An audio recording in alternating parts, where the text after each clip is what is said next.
पिछली वीडियो में हमने सुना था पेंटर अपनी पेंटिंग के लिए पॉम्फलेट छपवाता है और उस पेंटिंग की एडवर्टाइज के लिए पॉम्फलेट वगैरह बांटता है। उस पॉम्फलेट को देखते हुए एक निहायत ही खूबसूरत हसीना देखने को आती है। अब आगे की कहानी सुनते हैं। हम जे स्कूल ऑफ आर्ट में तफरीहन 2 साल गुजार चुकी थी और आखिर पढ़ाई नामुकम्मल छोड़कर दिल्ली वापस आ चुकी थी। वो तजरीदी आर्ट की इस कोशिश को सराहती और अलामतों के मानी ढूंढते ढूंढते मेरे कैबिन तक आ पहुंची। अंदर आते ही उसने मेरी तारीफ़ों के पुल बांधने शुरू कर दिए और फरते ने इन बेसात से फूलने लगी। क्या वाकई अच्छे आर्ट की मद्दाह या फिर एक इंटेलेक्चुअल सनाबरी थी? मुझे कुछ भी समझ में नहीं आ रहा था। मैंने बाहर स्टॉल से चाय मंगवाई। 12-13 साल का एक छोकरा अपने मैले कुलचे हाथों में केतली और गिलास उठाए हमारे सामने चाय रख कर चला गया। मुझे खिजालत महसूस हो रही हुई, मगर शबनम ने बिला किसी झिझक के बड़े नमक से चाय पी ली। इसकी इस हरकत से मैं काफ़ी मुतासिर हुआ। इस मुलाकात के बाद शबनम और मैं कई बार मिले, कभी तरवीनी में, कभी काफ़ी हाउस में और कभी चांकिया आर्ट गैलरी के कैंटीन में। हर बार ताज़ा तख्लीक पर रोशनी डालता और जे स्कूल में गुजारे हसीन लम्हात के बारे में बताती, फिर आर्ट के मुख्तलिफ पहलुओं पर बहस छेड़ती।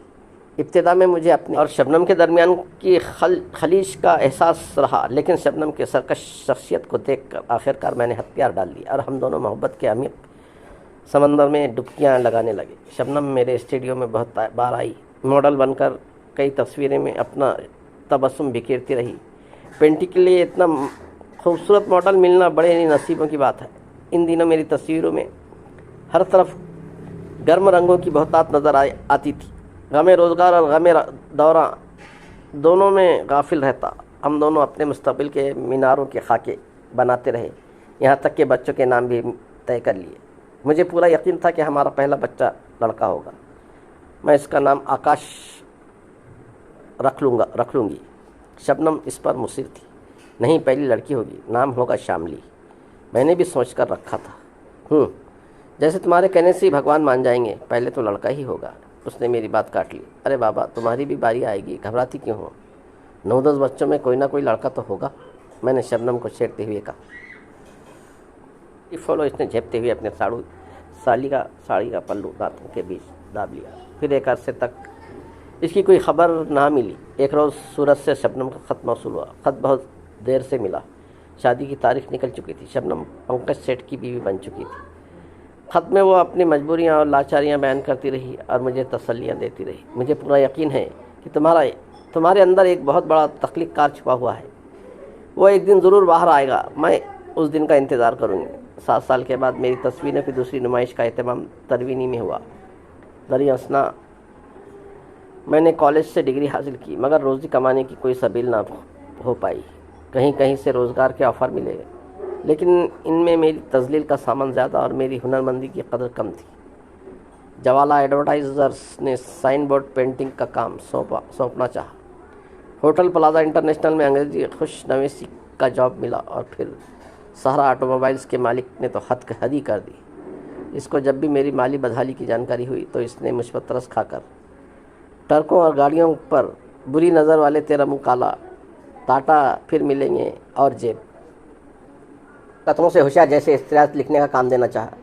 दिल पर पत्थर रखकर मैंने इन सब ऑफ़र को ठुकरा दिया और सब्र के मीठे पल का इंतज़ार करता रहा। आखिरकार सनराइज़र कम्युनिकेशन के ऑफिस में जूनियर आर्टिस्ट की असामी पर इख्तिफा करना पड़ा। तरवीनी में शबनम भी आई थी। इत्तेफाकन वो इन्हीं दिनों सैर व तफरी के लिए दिल्ली में वारिद हुई थी। बच्चों की भी छुट्टियाँ थीं। पंकज, शामली और आकाश के हमरा वो सीधे मेरे कैबिन में आ गई। उन्होंने अपने बच्चों के नाम हमारे ख्वाबों से मुस्तार लिए थे, जिससे साफ जाहिर था कि शबनम ने अपनी मोहब्बत के बारे में अपने ख्वाबिन को आगाह किया था। हाय जय, वो मुस्कुराकर बोली, देखो तो मेरे साथ कौन है? पंकज, शामली और आकाश। वो कुछ देर रुकी और फिर शामली की जानिब मुखातिब हुई। ये है तुम्हारे अंकल रवि जेकर, he is the great artist. रही सही बातें तरवीनी रेस्टोरेंट में हुई। वहाँ मालूम हुआ कि पंकज सेठ हीरों का ताजिर है। सूरत में हीरे तराशने के 2 जर्मन मशीनें लगवा रहा है। शादी होते ही उसने बीवी का 10 लाख रुपये का बीमा करवाया था। कच्चा हीरा खरीद कर सबसे पहले वो इसका बीमा करवाता है, इसलिए नहीं कि वो टूटने से महफूज रहे, बल्कि खुदा न खास्ता अगर इसमें बाल पड़ जाए या फिर इसकी चोरी हो तो पंकज सेठ को खसारा न उठाना पड़े। शबनम भी इसी के लिए कच्चे हीरे से कुछ कम नहीं थी। शबनम में बहुत तब्दीलियाँ आ चुकी थी। उसकी हंसी और उसके कह के गायब हो चुकी थी। वो मतीन और संजीदा मिजाज बन चुकी थी। जिस्म कदरे दुबला हो चुका था और चेहरे पर पीलाहट फैल चुकी थी।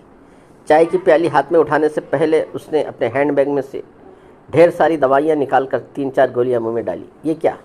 मेरे मुंह से बेसाख्ता निकल पड़ा। Oh uncle, don't be surprised, mama is a living fossil. Shamli बीच में बोल पड़ी। फिर मालूम हुआ कि इसके 2 ऑपरेशन हो चुके हैं। 6 महीने पहले ही स्लिप डिस्क का ऑपरेशन हुआ था। इसकी कमर में अब भी बेल्ट बंधी हुई है। वह अब इन्हीं दवाइयों के सहारे जी रही थी। मैं ये सोचकर हैरान हुआ कि इतनी सारी दौलत होने के बावजूद शबनम की ऐसी हालत है और इसका शौहर अपनी सारी पूंजी से भी वो पुरानी शबनम वापस नहीं खरीद सकता। मुझे तरसती निगाहों से घूर रही थी, जैसे कह रही हो, यह सब तुम्हारी वजह से हुआ। रवि, मुझे अपनी दुनिया में वापस ले चलो। मैं ये घुटन बर्दाश्त नहीं कर पाती। तुम्हारे साथ रहकर मेरी ऐसी हालत हरगिज़ नहीं होती। पंकज सेठ भी एहसास गुनाह के सबब अपनी सफाई पेश करने लगा। शुक्र करो शबनम मेरे पास थी, वरना इन बीमारियों से इसकी जान चली गई होती। मैंने बड़े बड़े डॉक्टरों से इसका मुआयना करवाया। हाल ही में इसका दूसरा ऑपरेशन अमेरिका में करवाया। किसी और के साथ होती तो कब की स्वर्गवास हुई होती। पंकज सेठ का इशारा शायद मेरी तरफ था। रेस्टोरेंट से वापस आकर मैं अपनी पेंटिंग दिखाने लगा। शबनम तीसरे नंबर पर टंगी हुई पेंटिंग को देखकर ठिठक गई। इसमें एक बिस्मिल फाख्ता आसमान की ऊंचाइयों से गिर रही थी। इसके पंख तितर बितर होकर हवा में बिखर रहे थे। पस मंज़र में काले बादल मुंडा रहे थे और पेश मंज़र में कांटेदार झाड़ियों की भरमार थी। शबनम ने अपने चश्मे को अपनी साड़ी से साफ करके पेंटिंग का उन्वान पढ़ा, द फॉल। वो चौंक गई। उधर पंकज सेठ बार बार अपनी घड़ी देख रहा था। वो गहरी सोच में डूबा हुआ था। एक बार की वो मुझसे मुखातिब हुआ, रवि साहब, आज कौन सा दिन है? बृहस्पति, मैंने जवाब दिया। Oh no, I must go back tomorrow. Time का कुछ पता ही नहीं चलता। मुझे कल डायमंड की एक बहुत बड़ी डील में जाना पड़ेगा। कुछ लोग फॉरेन से आ रहे हैं। इसकी बेकरारी बढ़ती जा रही थी। फिर वो शबनम से मुखातिब हुआ, शब्बो, हमें जल्दी करनी पड़ेगी।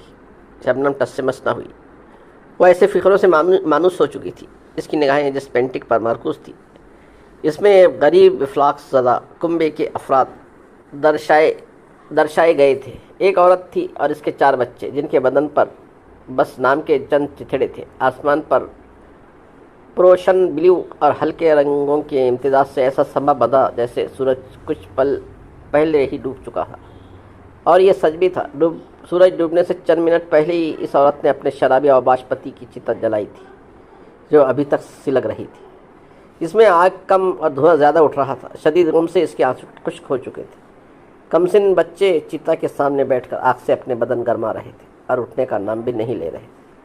आज पहली बार उनके बाप ने ज़िंदगी में न सही कम अज़ कम मरते वक्त उनको राहत पहुंचाई थी। माहौल पर हर तरफ खामोशी, खौफ और गैर यकीनियत तारी थी। सूरज तस्वीर के फ्रेम पर जिली हुर्फों में उन्वान लिखा था, एक बंधुआ मजदूर की मौत। पंकज सेठ की बेकरारी को देखकर शबनम और आगे न बढ़ पाई। उसने माजरत ख्वार नज़रों से मुझे अलविदा कहा। जाते वक्त शामली आकाश जो अल्फाज कह गए थे वो मेरे कानों में देर तक गूंजते रहे। अंकल, आप कितने अच्छे हैं, आर्टिस्ट हैं, और अब इतने सालों बाद फिर आई। Living fossil. मुझे शामली के अल्फाज जो उसने माँ को छोड़ने के लिए इस्तेमाल किए थे याद आ गए। मैं रवि जेकर आईने के सामने खड़ा अपने आप को गौर से देख रहा था। वक्त के जैसे पर लग गए थे। मेरे अंदर का आर्टिस्ट मुझसे विदा हो रहा था। रवि जेकर अब बूढ़ा हो चुका था। उसके सर पर और दराज रेश में ऐसा कोई बाल नहीं था जो काला हो। आंखों पर मोटा बाई फोकल चश्मा चढ़ा हुआ था। रंगों की पहचान कम होने लगी थी। अब इनका इम्तियाज़ करना भी कठिन हो गया था। रवि जेकर जो हमेशा अपनी तन्हाई से किंसन बीमारी से परेशान था, कहीं कोई आसरा दिखाई नहीं दे रहा था। ना कोई नाम लेवा ना पानी देवा, अपने दिल में झांक कर उसने एतराफ़ किया। इस हिसाब से शबनम बहुत दाना निकली, कम अज़ कम कंधा देने के लिए आकाश तो है। इन्हीं ख्यालों में गुम रवि जयकर को शबनम की आहट ने जगा दिया। तुम रवि जयकर हूँ? रवि जयकर ने हैरान होकर शबनम से सवाल किया। हाँ मैं, कल तुम्हारे बारे में इंडियन एक्सप्रेस में खबर छपी हुई थी। तुमने तो कमाल कर दिया, तुम्हारी तख्लीकात ने सारे आलम में धूम मचाई और मुझे खबर ही नहीं। रवि, मैं कहती हूँ ना कि तुम्हारे अंदर एक बहुत बड़ा आर्टिस्ट छुपा हुआ है। देखो मेरी बात सच निकली। रवि जयकर के होठों पर हल्की सी मुस्कुराहट तैरने लगी। वो जवाबन कुछ ना बोला। रवि, बाद में तुम्हारे रिसेप्शन से गैर हाजिर होने की खबर ने रंजीदा कर दिया। तुम इतने बीमार थे कि अवार्ड लेने भी ना जा पाए और मुझे इत्तला तक ना दी। रवि जयकर टुकुर टुकुर शबनम के प्यारे प्यारे चेहरे को देखता रहा, जिसमें वही पुरानी शुक्रिया और मस्खरापन ऊद कर आया था। वो तब भी चुप रहा। इसके आगे की कहानी अगली वीडियो में मुलाकात करते हैं। तब तक के लिए खुदा हाफ़िज़।